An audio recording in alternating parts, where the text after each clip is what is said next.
Straight into it with my panel, One Nation Chief of Staff James Ashby and the Deputy Executive Director of the IPA, Dan Wild. I'll start with Farah, if I can, please, James. A by-election date yet to be determined, but imminent, of course. It'll be a Melbourne Cup field. It won't just be the four that I've talked about into the break. It'll be many others as well, including a Climate 200 type. They were there last time. Helen Dalton was shooters, fishers, farmers. A long history in the water debate. There's talk she'll come along and run for you. And I noticed Pauline's statement on Friday regarding this seat mentioned water. Is she your pick? No, she's not. There are 75 people who've put expressions of interests in over the last 48 hours.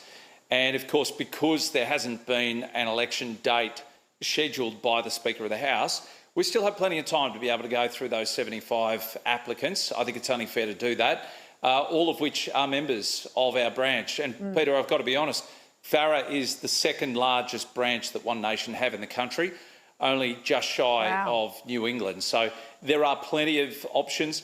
There's some people in the mix that have got AOs. There are cotton farmers. There are people on boards.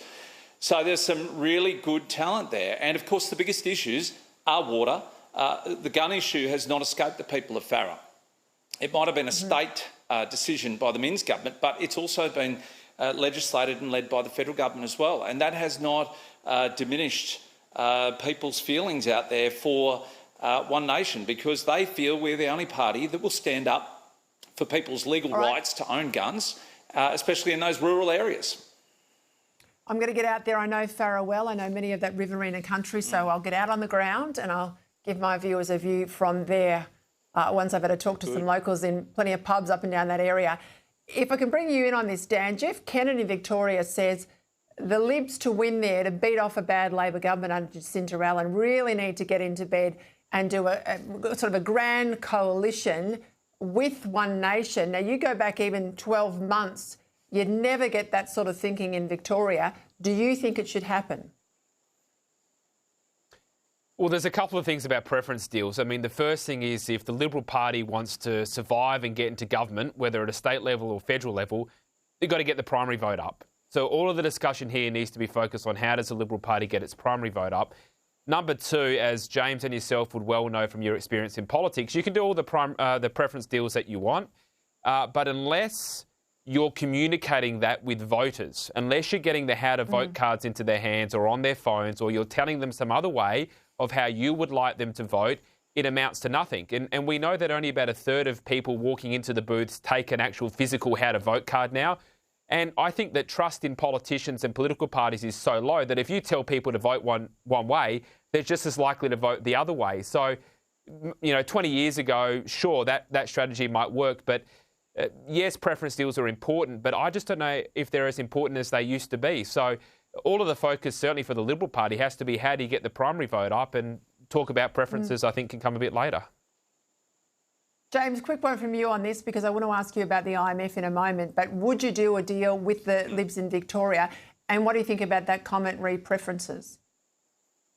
Well, don't dismiss the simple fact that the Allen government could make changes to the way that preferences work in Victoria. That has been sort of flouted in the background.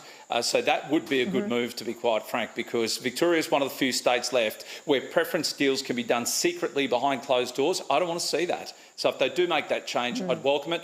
We as One Nation would have to have rogs in our head to suggest that we would support Greens or the Labor, because, as you rightfully point out, the International Monetary Fund is now suggesting to the federal government, because of the poor operational handling, the economic instability of Victoria, that we should raise taxes right across the country to pay for the faults and the mismanagement of this terrible, terrible Labor government. So all I simply say is we will not do a deal with the devil. The devil is Labor, the devil is Greens, and as far as I'm concerned, One Nation will be putting them last. Yeah, it's interesting because I just spoke to Sarah Henderson about the CFMEU and the $15 billion allegedly funneled to crooks and organised crime from taxpayers in Victoria. And you don't think it matters to you in Queensland or WA, but when the federal government has to step in and bail out Victoria, everyone around the country will pay. Just a moment, Dan. Should Malcolm Turnbull be thrown out of the Liberal Party? Well, I think that, Malcolm Turnbull has not held himself in a very dignified manner since he's left Parliament, which I think is a shame. He obviously has a lot of capabilities. He was successful in private life. He has a lot to offer, but he's decided to deploy those capabilities to pretty unhelpful ends. You can contrast that to Tony Abbott, who's written a great book on Australian history, talking about our heritage and why we should be proud of it. You could even look at Julia Gillard, who's held herself in a fairly dignified manner since she's left Parliament. So I think Malcolm has diminished himself, and unfortunately he hasn't made any meaningful contribution to our nation since he's left Parliament. So I think he's sort of shrunk in the public eye, and I think it's a shame that he's decided to go down that path. You can have a quick comment there if you don't mind, James. I'm almost out of time. Every party's got one. Mark Latham has been a thorn in our side since he left. Brian Burston. So Malcolm Turnbull, he's not alone. There's always these ghosts that like lurking in the shadows, and they love popping their heads up when they are deprived of any attention. Yes, that's right. Relevance deprivation, I think they used to call it a few moons ago. I'll leave it there, gentlemen. Thank you very much.